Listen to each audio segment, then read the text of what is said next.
Hello बच्चों, मैं मधुरमा श्रीवास्तव आज तुम्हें लाभ प्रतिशत और हानि प्रतिशत निकालना सिखाऊंगी, यानी profit percentage and loss percentage. तो बच्चों, तुम profit, loss, cost price, selling price यानी क्रय मूल्य, विक्रय मूल्य, लाभ, हानि ये तो सीख ही चुके हो। लेकिन आज हम सीखेंगे कि लाभ प्रतिशत और हानि प्रतिशत कैसे निकाला जाता है और क्यों निकाला जाता है, उसकी आवश्यकता क्यों है।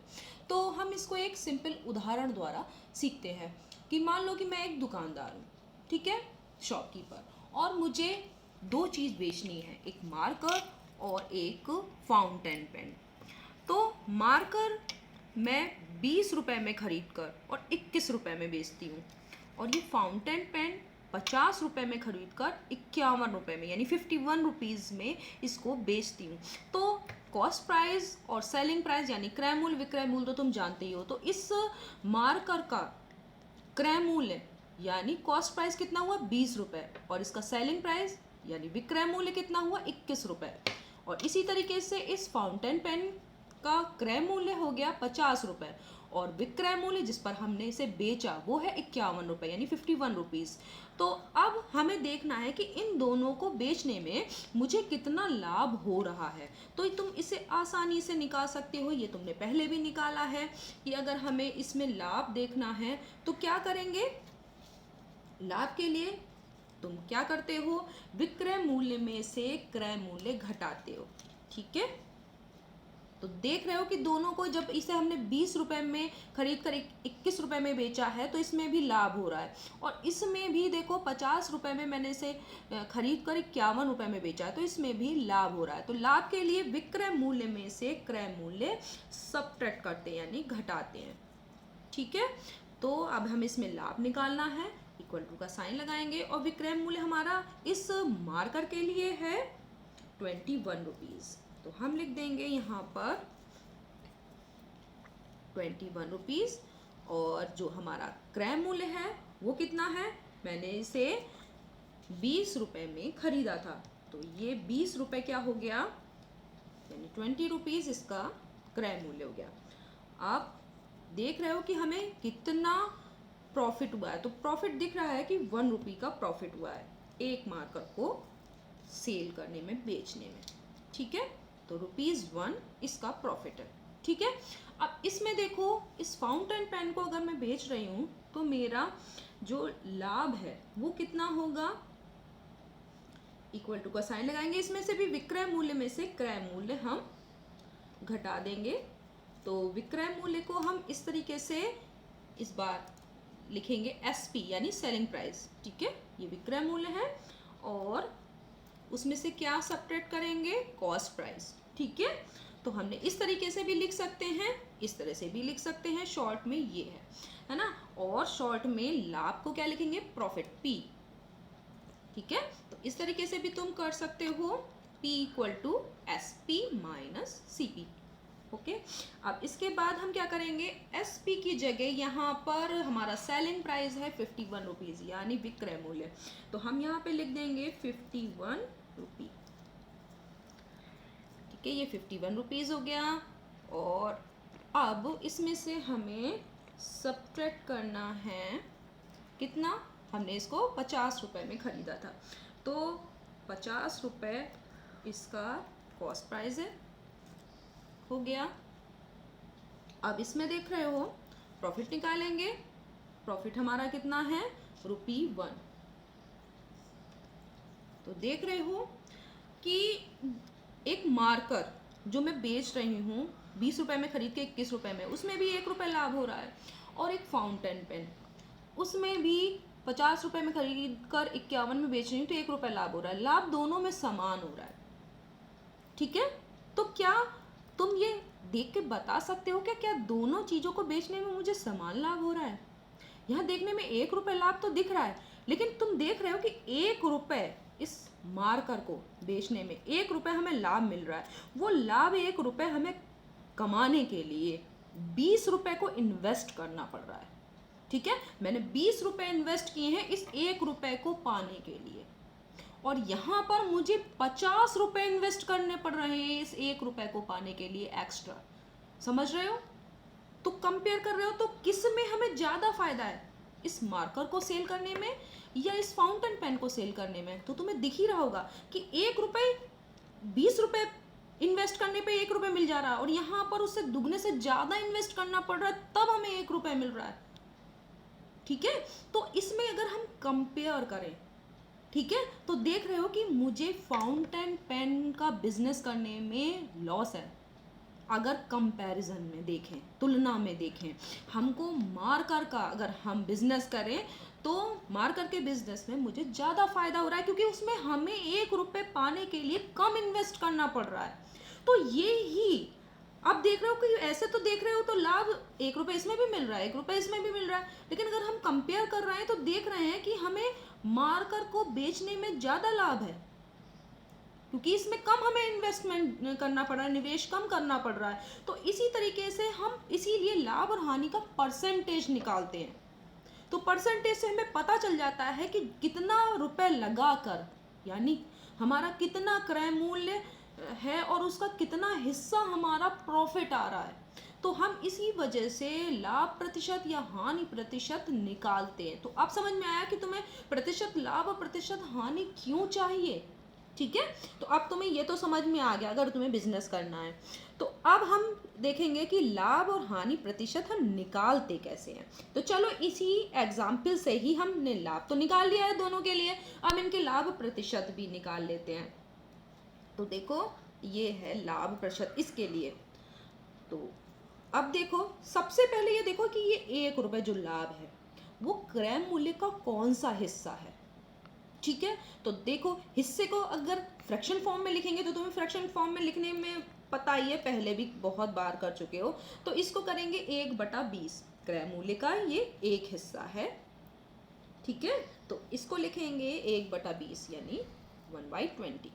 और इसे प्रतिशत में बदलना हो तो तुम्हें मालूम है कि प्रतिशत में बदलने के लिए न्यूमरेटर में हम 100 से मल्टीप्लाई कर देंगे और डिनोमिनेटर के 100 की जगह हम क्या करेंगे, तुम्हें पता है कि हम क्या लगाएंगे, परसेंटेज का साइन।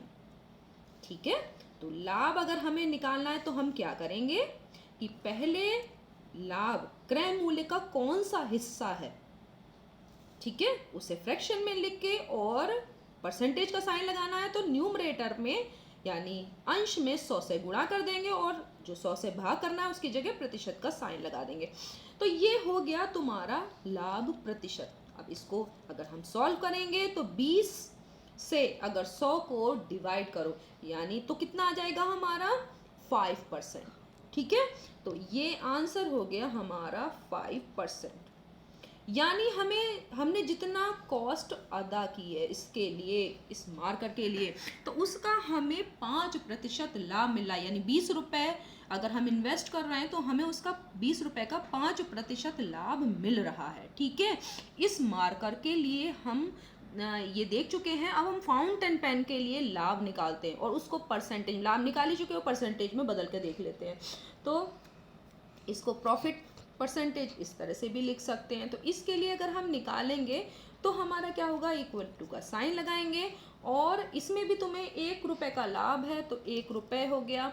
किस सीपी का कौन सा हिस्सा है तो इसको क्या करेंगे 1/50। ठीक है, तो 1/50 यहाँ पे लिखो, हो गया। और उसके बाद क्या करोगे, एज इट इज़ जैसे इस तरह से किया था वैसे यहाँ पे भी करना है कि न्यूमरेटर में हम 100 से क्या करेंगे, मल्टीप्लाई, और डिनोमिनेटर के 100 की जगह क्या करेंगे, परसेंटेज का साइन, क्योंकि प्रतिशत तुम पढ़ चुके हो, प्रतिशत में कैसे बदला जाता है ये भी जान चुके हो। अब इक्वल टू लगाओ और देख रहे हो कि यहाँ 50 से 100 को अगर हम डिवाइड करेंगे, भाग देंगे तो 2 आएगा। ठीक है, तो ये हो गया हमारा 2%। अब तुम्हें आसानी से यहाँ दिखाई दे रहा है जो तुम्हारा लाभ 1-1 रुपये सेम आ रहा था, लेकिन जब हमने इनका परसेंटेज में बदला, इनको परसेंटेज में बदलने पर देख रहे हो कि 5% इज ग्रेटर देन 2%। ठीक है, तो हमें साफ पता चल रहा है कि हमें इस मार्कर का बिजनेस करना चाहिए, कम रुपए इन्वेस्ट करके हमें ज़्यादा प्रॉफिट मिल सकता है। समझ में आ गया होगा। अब हानि को भी देख लेते हैं। तो तुम्हें समझ में आ गया कि हम कैसे लाभ निकाल सकते हैं। अगर फॉर्मूले के रूप में भी तुम इसे इजीली लिख सकते हो। मैंने पहले फॉर्मूला इसलिए नहीं बताया कि ताकि तुम ये समझ सको कि हमने ऐसा ऐसा क्यों किया है, सीधे फॉर्मूला ना रटो। तो ठीक है, तो अब इस अगर हम लाभ प्रतिशत को हम फॉर्मूले में लिखें तो ये क्या था तुम्हारा, ये जो 1 रुपया था ये था लाभ, तो हम क्या लिखेंगे, लाभ। ठीक है, अगर यहाँ पर हम क्या कर देते हैं, लाभ परसेंटेज यहाँ से हटा के अभी हम फॉर्मूला बना रहे हैं, तो ये क्या हो गया, लाभ गुणा 100। तो तुम ऐसे ही लिखोगे, बिल्कुल अपने आप। तुम फॉर्मूला जब बनाना सीख जाओगे तो तुम्हें उसे याद करने की ज़रूरत नहीं पड़ेगी। ठीक है, तो ये देखो हम इसको फॉर्मूले के रूप में लिख रहे हैं, लाभ गुणा 100। बटे में क्या है, बटे में है तुम्हारा, ये देख रहे हो यहाँ भी सीपी है, ये यानी क्रय मूल्य, कॉस्ट प्राइस, और यहाँ भी कॉस्ट प्राइस है। तो बटे में क्या आता है हमारा, क्रय मूल्य। ठीक है, ये देखो, तो ये हमारा फॉर्मूला बन गया, लाभ प्रतिशत बराबर लाभ गुणा 100 बटे क्रय मूल्य। तो ये किस में निकल आएगा, प्रतिशत में निकल आएगा। तो ये फॉर्मूला तुम्हारा आसानी से तुमने खुद बना लिया कि हम इस तरीके का फॉर्मूला बना सकते हैं। लाभ और हानि हमेशा क्रय मूल्य पर ही निकाली जाती है। ठीक है, तो अब तुम्हें ये लाभ का फॉर्मूला तुम आसानी से निकाल लोगे। अब हम क्या करते हैं कि इसी को ही हानि वाला एक एग्जाम्पल देखते हैं। तो मान लो कि ये फाउंटेन पेन है, अब मेरे पास एक ही पीस बचा और इसकी एक्सपायरी डेट निकल रही है, अब 1-2 दिन बचे हैं मेरे पास, और कोई ग्राहक आया, उसने कहा कि नहीं ये 50 रुपये में नहीं, मुझे तो कम में चाहिए। अब मैं क्या करूं, तो मैं सोच रही हूँ कि अगर 1-2 दिन में ये नहीं बिका तो ये तो मेरे पैसे डूब जाएंगे। तो फिर मैंने क्या किया, क्या अच्छा चलो कितने में तुम खरीदोगे, तो उसने कहा नहीं हम बस 45 रुपये से ज़्यादा नहीं देंगे। अब भाई हमें 45, हमने कहा चलो सारे प्रॉफिट में बेचे हैं, चलो इसको लॉस में ही बेच देते हैं क्योंकि कम लॉस होगा, नहीं तो फिर ये तो बेकार हो जाएगा। तो अब मैंने क्या किया कि इसे 45 रुपये में बेच दिया। अब भाई सीपी तो मेरा यानी क्रय मूल्य, मैंने खरीदा तो उससे 85 ही रुपये में था, लेकिन मुझे 5 रुपये कम में बेचना पड़ा, नहीं तो बेकार हो जाएगा, ये कोई नहीं खरीदेगा, एक्सपायरी निकल गई तो अब क्या हो गया, इसका एसपी कितना हो गया, 45। अब हम यहाँ क्या कर देंगे, यहाँ पर लिखेंगे 45। तो अब देख रहे हो कि यहाँ पर एसपी कम है और सीपी ज़्यादा है, तो हमें क्या हो रही है, प्रॉफिट नहीं हो रहा, हमें हो रहा है लॉस, हानि। और हानि में क्या करते हैं, सीपी ज़्यादा है तो सीपी माइनस एसपी करते हैं। ठीक है, अब हम इसको भी इंटरचेंज करते हैं, यहाँ पे 50 और यहाँ 45। अब देख रहे हो कि तुम्हारा लॉस कितने का हो रहा है, तो 1 रुपये का नहीं हो रहा, हमें हो रहा है 5 रुपये का लॉस, हो गया लॉस। अब हम लॉस परसेंटेज कैसे निकालें कि हमें ये जो 5 रुपये का लॉस हुआ है, ये हमारे जो कॉस्ट प्राइस था उसका कौन सा हिस्सा है, तो प्रतिशत में उसे कैसे बदलें। तो अब हम क्या करेंगे कि भाई यहाँ पर ये सब चेंज हो जाएगा, प्रॉफिट परसेंटेज की जगह हमारा क्या आ जाएगा, लॉस परसेंटेज। ठीक है, और यहाँ 1 रुपये की जगह अब हमारा लॉस कितना है, लॉस है 5 रुपये। देख रहे हो कि उसी सवाल में हम किस तरह से बदल रहे हैं, है ना। और ये कितने, क्रय मूल्य का कौन सा हिस्सा है, 5/50, तो ये वैसा ही रहेगा सेम। और प्रतिशत में बदलना है तो 100 से मल्टीप्लाई भी करनी होगी, और डिनोमिनेटर की जगह हम परसेंटेज का साइन लगा देंगे, तो बिल्कुल एज इट इज रहेगा। अब देखो 50 से अगर हम भाग देंगे 100 में तो क्या आएगा, 2, है ना, यानी 2, और 2 को 5 से मल्टीप्लाई करेंगे तो कितना आ जाएगा, 10। तो यहाँ जो 2% का हमारा प्रॉफिट था वो 10% का लॉस हो जाएगा। देखा कैसे हमने इसको निकाल लिया। तो अब हमारा फॉर्मूला क्या हो जाएगा, लाभ प्रतिशत की जगह हम लिखेंगे हानि प्रतिशत, और यहाँ लाभ की जगह क्या हो जाएगा, सिर्फ हानि। अब देखो, तो ये हमारा फॉर्मूला आराम से बन गया है कि हमने क्या किया, हानि क्रय मूल्य का कौन सा हिस्सा है, तो इसे फ्रैक्शन फॉर्म में हानि बटे क्रय मूल्य, और इसे परसेंटेज में बदलना है तो 100 से गुणा करनी होगी न्यूमरेटर में, और डिनोमिनेटर की जगह तो वो परसेंट का साइन हो जाता है। तो बच्चों तुम आसानी से समझ गए होगे कि लाभ प्रतिशत और हानि प्रतिशत कैसे निकाला जाता है, इसका फॉर्मूला हम अपने आप से कैसे बना सकते हैं और इसकी आवश्यकता क्यों है। धन्यवाद।